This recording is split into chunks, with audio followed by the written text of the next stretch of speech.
Les conversations bruissent parmi les journalistes, jusqu'à la prière qui ramène un peu de calme avant la déclaration très attendue du secrétaire général de la SENCO.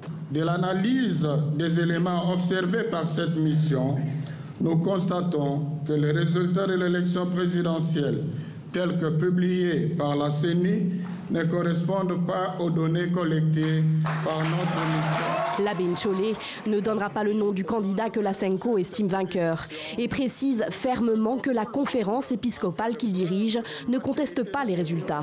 Ce n'est pas son rôle. Elle se contente de rapporter ce qu'ont constaté les 40 000 observateurs qu'elle avait déployés dans le pays le 30 décembre dernier. La seule habilité à publier les résultats, même si elle est critiquée par l'opposition, la société civile et une partie de la population, c'est la CENI.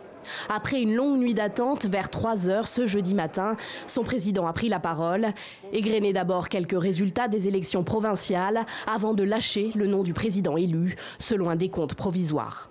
Et proclamé provisoirement élu président de la République démocratique du Congo, Monsieur Tshisekedi Tshilombo Félix. Des cris de joie dans la salle et d'autres encore plus forts au siège de l'UDPS, le parti fondé par Étienne Tshisekedi, le père de Félix.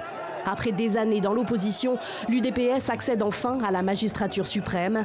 Mais à quel prix? Des rumeurs sur un rapprochement avec Joseph Kabila circulent.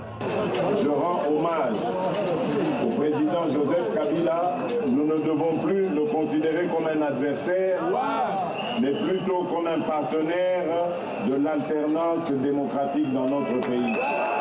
Un résultat immédiatement contesté par Martin Fayoulou, le candidat arrivé deuxième avec 34,8% des suffrages.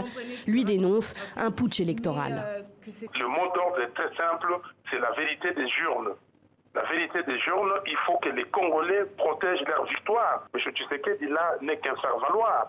Parce que M. Kabila veut rester au pouvoir et demeurera au pouvoir si la vérité des urnes n'est pas connue. Les résultats communiqués par la CENI peuvent encore faire l'objet de recours devant la Cour constitutionnelle qui, elle, proclamera les résultats définitifs.